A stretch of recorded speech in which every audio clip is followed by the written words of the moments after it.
Le tirage au sort de l'Euro 2024 a été effectué. Dans cette vidéo, on va y réagir. Salut à tous les gars, c'est Asial. Aujourd'hui, on se retrouve pour une nouvelle vidéo où, comme je l'ai dit un petit peu précédemment, dans cette vidéo, on va regarder un petit peu le tirage de cet Euro 2024 qui approche à petits pas.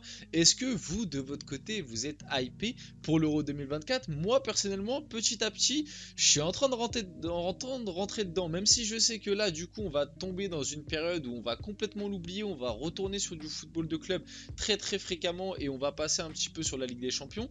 L'Euro 2024 avec les derniers matchs internationaux qu'il y a eu, les qualifs qui se sont déroulés, qui se sont finis, le tirage au sort du coup qu'il y a eu samedi, il y a 2 jours.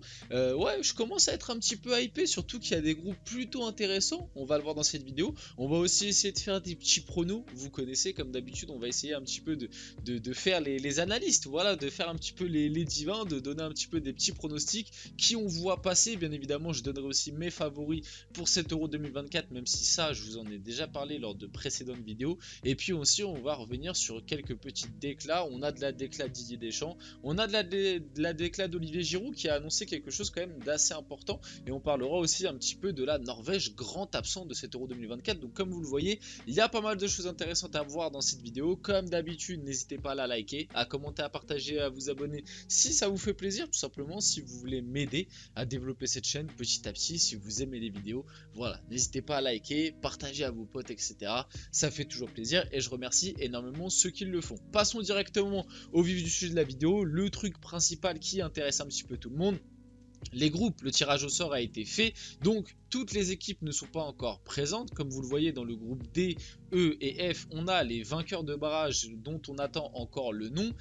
Juste pour savoir, juste pour vous informer, vainqueur de barrage A, en gros, en tant que favori, ce serait la Pologne. Vainqueur de barrage B, en tant que favori, ce serait plutôt l'Ukraine. Et vainqueur de barrage C, ce serait plutôt la Géorgie. J'ai pris, entre guillemets, les gros noms qu'on connaissait, les gros favoris, ceux qui ont le plus de chances de se sortir de ces barrages. Après, vous connaissez le football, hein, il y a quelques années, en barrage, on avait l'Italie et le Portugal. On se disait, ah, l'Italie et le Portugal vont se jouer pour une place de barrage, et au final, le Portugal a joué la Macédoine du Nord. Donc, il y a toujours on va dire, des surprises, surtout dans les matchs de sélection. Mais voilà, techniquement parlant, ça devrait être ça. En tout cas, on va réagir un petit peu sur les groupes, comment ils sont faits à l'heure actuelle. Des beaux groupes, honnêtement. Il y a peut-être juste le groupe E, voilà, c'est peut-être le groupe tu vois, un petit peu tu vois, je pense que ouais, c'est la bonne expression, le groupe E. Bon voilà, Belgique, Roumanie, Slovaquie et du coup normalement l'Ukraine si le favori passe sur les barrages.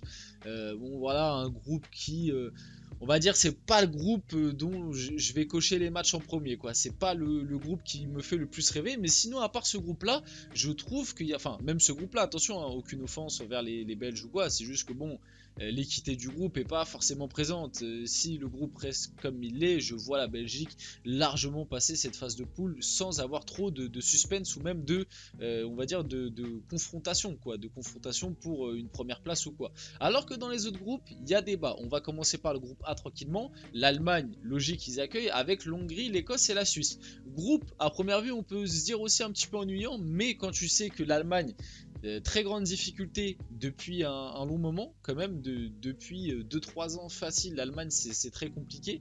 Avec la Hongrie qui reste quand même une équipe qui est toujours présente à l'Euro, enfin une sélection qui est toujours présente à l'Euro et qui en plus était déjà dans le groupe de l'Allemagne, la France et le Portugal lors du précédent Euro, et c'est pas toujours une équipe facile à manœuvrer. L'Écosse qui a créé la surprise, l'Écosse qui s'est qualifiée derrière l'Espagne en tant que deuxième devant la Norvège, avec par exemple un McTominay qui avait inscrit un nombre de buts assez fou lors de ses qualifs, et la Suisse qui, on le sait, hein, la France peut en témoigner, est quand même une sélection très importante qui sait très souvent passer les poules, que ce soit de Coupe du Monde ou d'Euro. Donc à première vue, on peut se dire le groupe est assez mid, et au final, il y a pas mal de choses intéressantes. Malgré tout, je vois l'Allemagne passer. En deuxième, je mettrai quand même la Suisse, mais je pense qu'il peut y avoir une petite surprise dans ce groupe-là.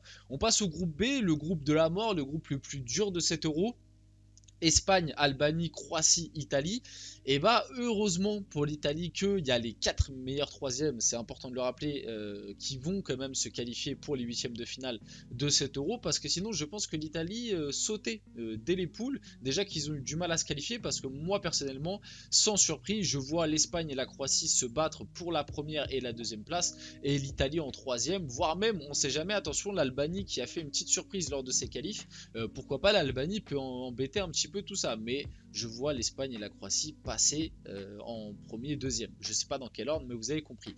L'Angleterre, Danemark, Slovénie, Serbie, un groupe assez homogène, à part l'Angleterre qui est peut-être un petit peu au-dessus, qui fait partie des favoris avec l'équipe de France et le Portugal, pour moi, je pense, en termes d'effectifs en tout cas. Après, tu as Danemark, Slovénie, Serbie. La Serbie et le Danemark qui ont des très bons effectifs, qui sont de très bonnes nations. La Slovénie peut-être un petit peu en dessous. Je mettrais quand même le Danemark en deuxième par rapport à la régularité. Ils sortent d'un Euro réussi, une Coupe du Monde un petit peu moins, mais sur le papier il y a quand même des joueurs intéressants. La Serbie aussi, mais la Serbie est quand même malgré tout un petit peu plus décevante sur les dernières grosses compétitions.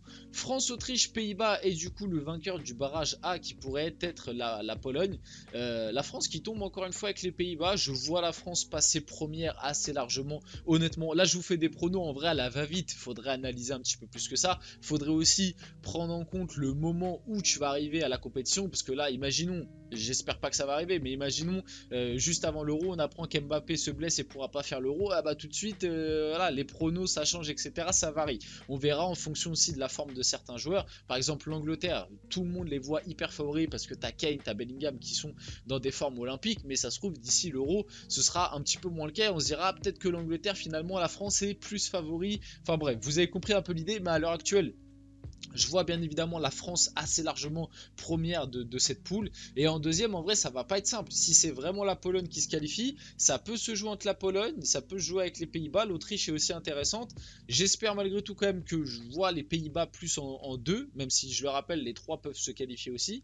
Mais le groupe va être intéressant. Le groupe va être intéressant malgré tout. Et la France va avoir des petites confrontations sympas, même si ça fait un peu redondant de réaffronter les Pays-Bas. La Belgique, la Roumanie, la Slovaquie et le vainqueur du barrage B, comme j'ai dit un petit peu précédemment, c'est peut-être le groupe qui m'intéresse le moins. La Belgique, je les vois largement premier. Honnêtement, en deuxième, je ne saurais même pas qui pronostiquer. C'est assez compliqué. Et le groupe F, Portugal, Turquie, République Tchèque et vainqueur du barrage du groupe C. En vrai, dans cet ordre-là, je pense, on verra qui passera dans le barrage du groupe C. Mais je vois le Portugal dans les favoris de cet Euro aussi, peut-être en dessous de la France et l'Angleterre, mais pour moi ils sont troisième. Et la Turquie est une belle équipe, mais je les vois pas non plus faire la surprise contre le Portugal. Donc je vois le Portugal 1 et la Turquie en 2, même si la Turquie a déçu lors du dernier Euro. Vite fait, maintenant que j'ai fait un petit peu les pronos et qu'on a réagi un petit peu au groupe de cet Euro, le calendrier des Bleus pour la phase de groupe de cet Euro 2024, donc le 17 juin à Düsseldorf, Autriche-France. Attention parce que l'Autriche qui va jouer quasiment à domicile, on sait que l'Autriche a une grosse communauté en Allemagne, donc attention pour l'équipe de France là-dessus. On aura un Pays-Bas-France à Leipzig le 21 juin et le 25 juin à Dortmund, France du coup contre le barragiste du groupe A, on s'en rappelle. Donc sûrement la Pologne, on verra bien. Ça peut être aussi peut-être la Grèce. Enfin bref, il y a des équipes intéressantes, on verra ça. En tout cas, Didier Deschamps explique pourquoi il ne fait pas travailler ses joueurs au tir au but à l'entraînement. À l'entraînement, il n'y a personne à part vous. Vous n'arrivez jamais à recréer les conditions d'un match. Si c'est une finale, le côté émotionnel, le public, le positionnement des tireurs, rien ne peut être préparé. Puis entre ce que vous pouvez prévoir et ce qui se passe, comme la dernière séance contre l'Argentine où tous les tireurs prévus n'étaient plus sur le terrain, en gros, l'air de dire Didier Deschamps nous explique encore une fois, et ça c'est un souci des nations en France, tout simplement, même des équipes plus globalement françaises. C'est un souci peut-être de réflexion français, de penser que les tirs au but c'est encore de la loterie quand tu vois certaines nations, certaines sélections ou certaines équipes énormément les travailler et bizarrement ça leur réussit. Nous, il y a encore très récemment, on l'a vu avec les U17 en finale contre l'Allemagne, encore une séance de tir au but perdue qui nous fait louper un titre majeur. Ça fait beaucoup et répondre ça, je trouve que c'est un petit peu déplacé, mal placé, même si dans le fond il y a une part où il a raison, tu peux pas reproduire l'effet d'un match à l'entraînement, mais on sait que c'est quand même important de travailler ses tirs au but malgré tout. Il a réagi aussi pardon, sur l'Angleterre. L'Angleterre, équipe la plus redoutable pour l'Euro, il a répondu oui, on les a rencontrés déjà à la Coupe du Monde et ils ont une très belle génération, c'est très solide. Rien de plus à dire là-dessus, il a complètement raison. Olivier Giroud annonce qu'il faudrait prendre sa retraite internationale en cas de succès de la France à l'Euro 2024. Il me manque cette Euro, si on la gagne, je tirerai ma révérence, ce serait peut-être le cas aussi si on ne va pas au bout. Je profite de chaque instant. J'avais dit avec certains mecs que si on gagnait le mondial 2022, je me retirerais. Et au final, j'ai soif de titre avec mon pays. J'ai beaucoup d'espoir et d'ambition. Si elle se passe bien, il est possible que ce soit une éventualité. Donc là, Didier Deschamps, pardon, Olivier Giroud, petit à petit, qui commence à semer le trouble sur son avenir, qui pense à prendre sa retraite internationale. Ce qui en vrai est logique. Hein. Faut pas l'oublier que Olivier Giroud, il arrive quand même sur 38 ans, bientôt si je me trompe pas, 37-38 ans. Voilà, on l'a bien épuisé entre guillemets, Olivier Giroud, il va falloir trouver gentiment son remplaçant. Et puis pour finir la vidéo, je voulais vous remontrer ça aussi, important de le rappeler, parce que souvent le Portugal, on les met un petit peu peut-être en dessous par rapport aux deux gros favoris qui sont la France et l'Angleterre, mais le Portugal est la seule nation à avoir fait 10 victoires sur 10 matchs, 36 buts inscrits, 2 petits buts encaissés. Alors ok, leur groupe de phase de qualification était peut-être un petit peu moins dur que par exemple celui de l'équipe de France, je l'accorde, mais c'est quand même important de le rappeler parce que même j'ai regardé sur les cotes, les cotes à l'heure actuelle mettent le Portugal seulement 5e, derrière l'Allemagne et l'Espagne. Moi je trouve à l'heure actuelle qu'en termes de dynamique et d'effectifs, le Portugal est devant ces deux nations-là. Mais bon, d'après les cotes, le Portugal pour le moment est 5e.